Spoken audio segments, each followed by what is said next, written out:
Hello students, hope you all are healthy and I Anjali Patel welcome you once again to my class, and this video is for class 7.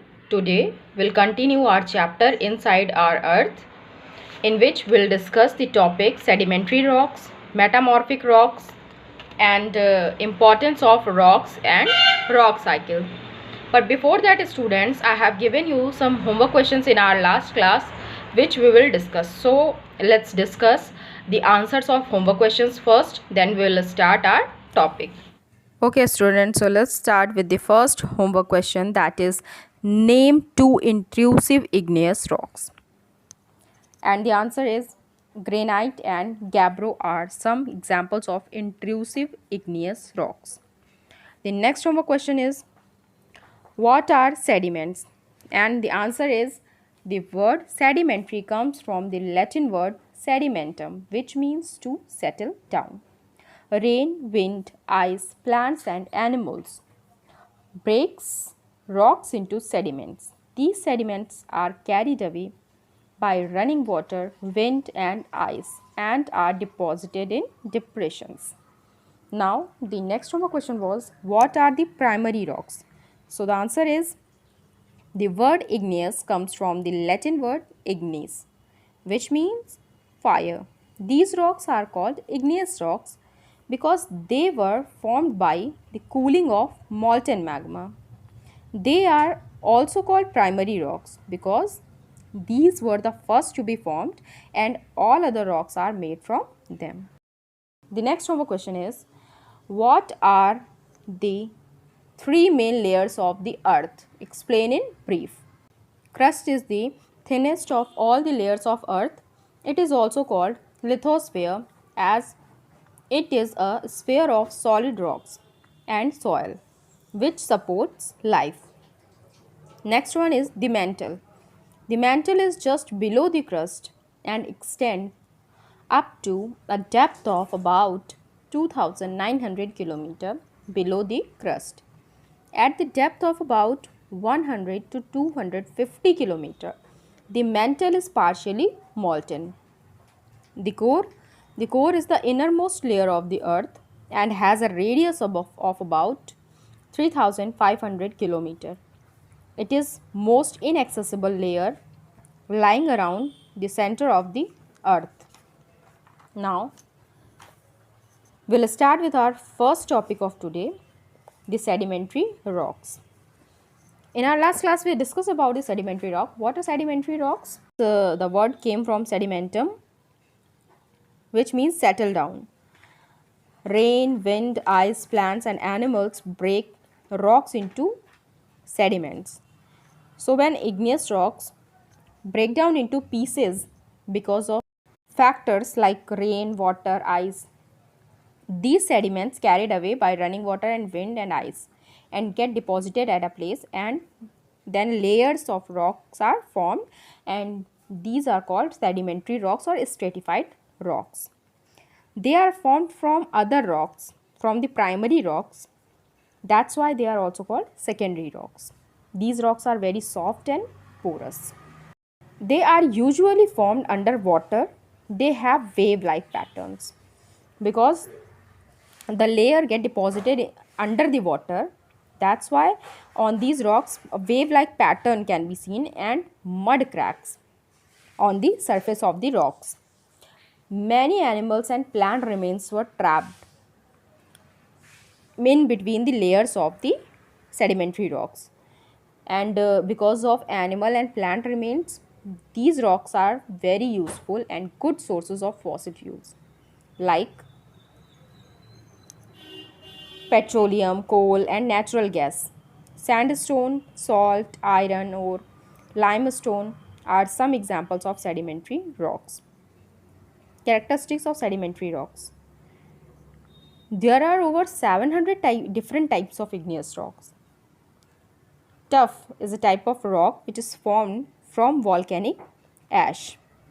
The upper section of Earth's crust include 95% of igneous rocks. Now the next topic is metamorphic rock. The metamorphic word comes from the Greek word metamorphos, which means change of form.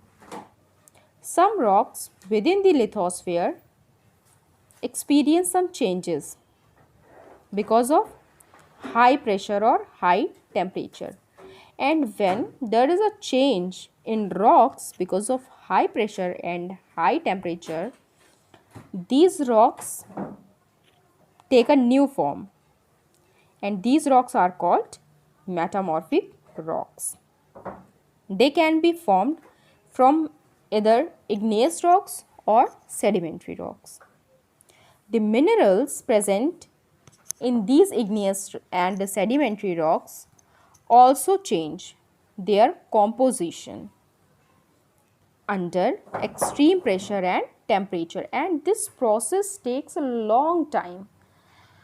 ये बहुत थोड़े समय में नहीं होता है, इसके लिए बहुत लंबा समय लगता है.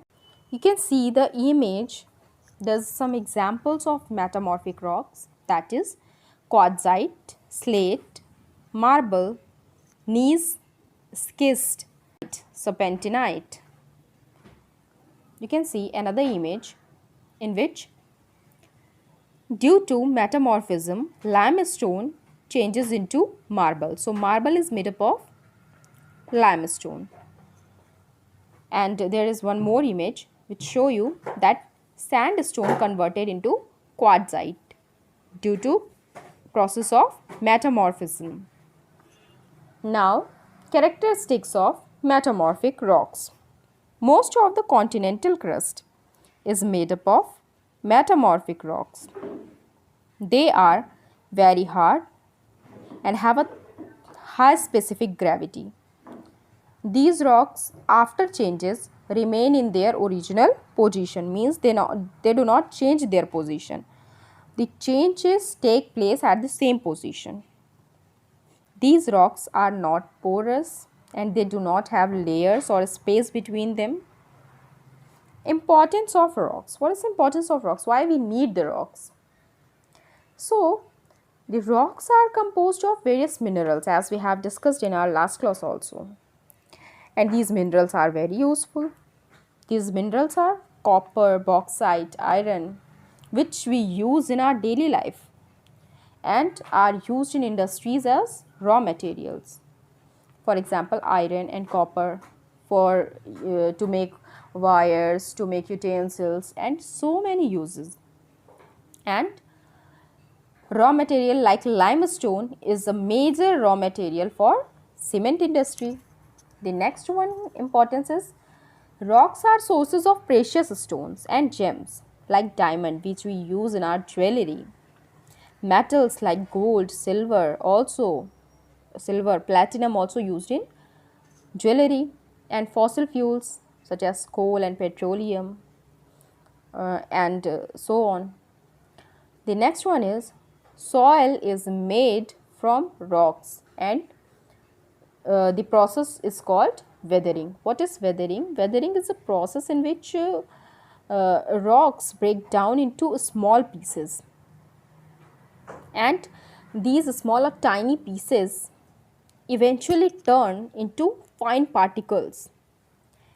And why these rocks break into tiny pieces? It is because of some chemical and physical process. Because of some chemical and physical changes, just like rain, temperature, and biological factors. So these small pieces, when turned into fine particles, hence it is formed as soil. And soil is used into bricks, and bricks used for construction. Almost any building material needed for making roads, houses, buildings, bridges derived from rocks. Now the last one topic is rock cycle. Let's understand rock cycle with this diagram. This diagram show you igneous, sedimentary, metamorphic rocks, and you can see that will start from magma, which is red in color. When molten magma cool down, turned into igneous rocks, and when igneous rocks, with the process of weathering and erosion, breakdowns into small pieces, which is called sediments, and these sediments form means the layer of these sediments form sedimentary rocks, and sedimentary rocks, due to high heat and pressure, get converted into metamorphic rocks, and these metamorphic rocks again melted because of when these metamorphic rocks trap deep below the earth's surface, they turn into magma, and these magma come out from inside the earth and again turn into igneous rocks. And this form and this process is called rock cycle. In this cycle, there is no starting. We cannot see that the process starts from the igneous rocks, or we cannot say that this process starts from the metamorphic rocks. So there is no starting point or no ending point. It is an endless cycle in which sun plays a very important role in breaking down of the rocks. So here we finished our chapter. Now you have to read the chapter to understand all the topics properly, and learn important terms and complete it also, and complete your question answers also. So students, here we finished our topic. Hope you understood the topics properly. So read the chapter, and we'll discuss the exercise and homework questions in our next class. Learn important terms. You can understood the topics properly. Till then, thank you and stay safe.